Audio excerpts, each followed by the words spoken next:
తీసుకొచ్చటమే కాకుండా ఒక ప్రణాళికాబద్ధంగా రాష్ట్ర అవసరాలకు అనుగుణంగా భవిష్యత్తులో ఎంత పవర్ అవసరం ఉంటుంది, దానికి అనుగుణంగా మనం ఏం చేయబోతున్నాం అనేది కూడా మేము చక్కగా ప్లాన్ చేసుకుని ముందుకెళ్తాం. అందులో భాగంగా ఈరోజు 2024కి ఇప్పుడున్నటువంటి గరిష్ట డిమాండ్, పీక్ డిమాండ్ 15,623 మెగావాట్లుగా ఉన్న గరిష్ట డిమాండ్ 2030 నాటికల్లా 22,448 మెగావాట్లకి పెరుగుతుందని అంచనా వేస్తూ ఉన్నారు. అదే 2035 నాటికల్లా రెట్టింపై 31,809 మెగావాట్లకు చేరుతుందని అంచనా వేస్తూ ఉన్నారు.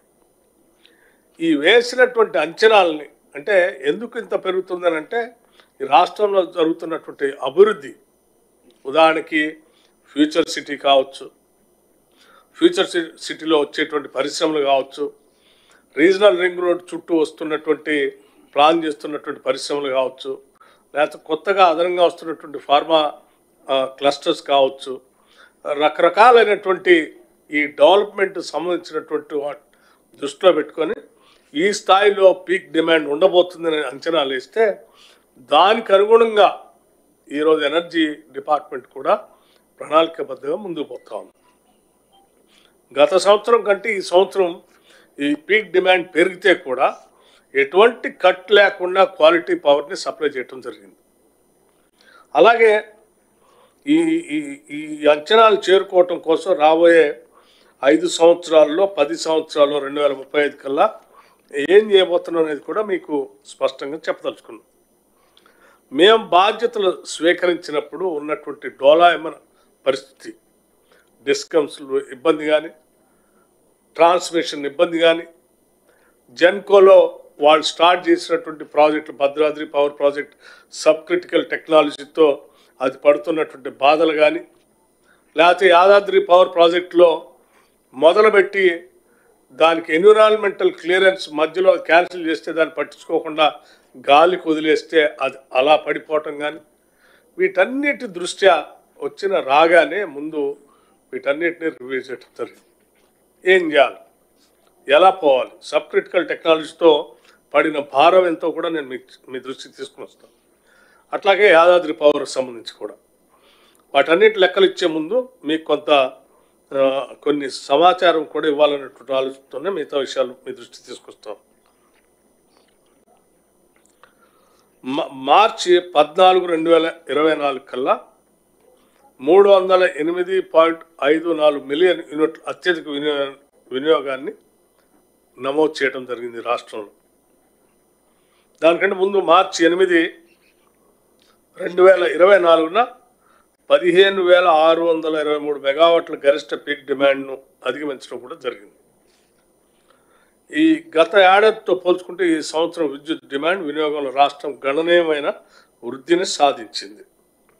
వీటన్నిటిని దృష్టిలో పెట్టుకొని మేము మారుతున్నటువంటి పరిస్థితుల్లో ప్రపంచంలో థర్మల్ పవర్ సంబంధించి లేకపోతే ఈ కోల్ వేస్ట్ పొల్యూషన్ ఎక్కువ అవుతుంది కాబట్టి ఈ గ్రీన్ అండ్ క్లీన్ ఎనర్జీకి వెళ్ళి ప్రపంచం అంతా బయలుదేరుతున్న పరిస్థితుల్లో వస్తున్నటువంటి నివేదికల ఆధారంగా తీసుకోవాల్సిన నిర్ణయాలను బట్టి ఈ తెలంగాణ ప్రభుత్వం కూడా పూర్తి స్థాయిలో గ్రీన్ ఎనర్జీ పైన దృష్టి పెట్టింది.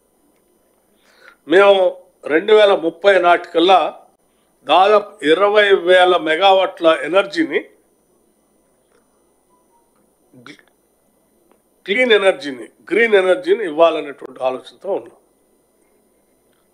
అట్లాగే 2035 నాటికల్లా అదనంగా మరో 20,000 మెగావాట్లు, అంటే మొత్తం కలిపి 40,000 మెగావాట్ల హరిత ఇంధనాన్ని అందుబాటులో తీసుకొని రావడానికి కావాల్సినటువంటి ప్రణాళికలు ఈ ఎనర్జీ శాఖ రాష్ట్ర ప్రభుత్వం తయారు చేసుకొని ముందుకు పోతా ఉన్నాం.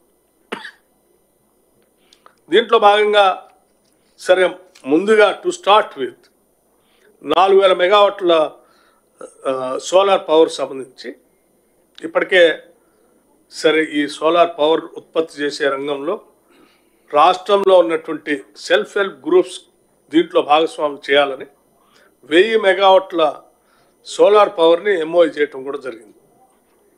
వాళ్ళకి నేరుగా రుణాలు ఇప్పించడం, ఆ రుణాలతో వాళ్ళు పవర్ ప్లాంట్లు పెట్టుకోవటం, ఆ పవర్ ప్లాంట్స్ ద్వారా ప్రొడ్యూస్ అయ్యేటువంటి పవర్ని గ్రిడ్కి కనెక్ట్ చేసి రాష్ట్ర ప్రభుత్వమే కొనుగోలు చేసి వాళ్ళకి డబ్బులు చెల్లించే విధానాన్ని ఎంఓఈ చేయడం జరిగింది. To start with we're going with the self help groups. వీటికి సంబంధించి భవిష్యత్తులో ఒక న్యూ ఎనర్జీ పాలసీని తీసుకొని రాబోతున్నాం.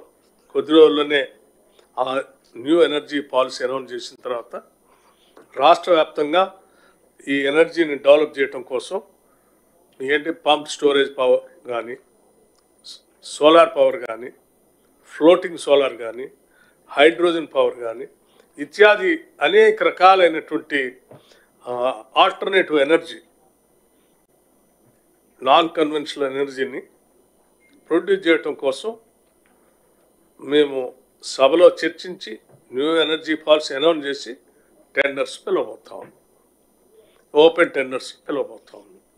ఆ ఓపెన్ టెండర్స్ ద్వారా రాష్ట్రంలో ఒక సర్ప్లస్ పవర్ స్టేట్గా దీన్ని తయారు చేసి కేవలం ఇక్కడ రాష్ట్ర అవసరాల కోసమే కాకుండా దేశంలో ఇంకెక్కడైనా పవర్ అవసరం ఉంటే మనం అమ్ముకునే స్థాయికి, తద్వారా కొంత ఆదాయాన్ని సంపాదించే స్థాయి కూడా ఈ రాష్ట్రాన్ని ఏర్పాటు చేయాలన్నటువంటి ఆలోచనతో ముందుకు పోతా ఉన్నాం. సరే, మీరు చేసినటువంటి విధ్వంసం పవర్ సంబంధించి, ఉదాహరణకి భద్రాద్రి పవర్ ప్రాజెక్టుకు సంబంధించి రాష్ట్రం ఏర్పడిన తర్వాత మీరు ఉద్దరంగా ప్రపంచం ఆల్రెడీ 2017 కల్లా చెప్పేసింది సూపర్ క్రిటికల్ ఎనర్జీ పోవాల బాయిలర్స్ అన్నీ అని.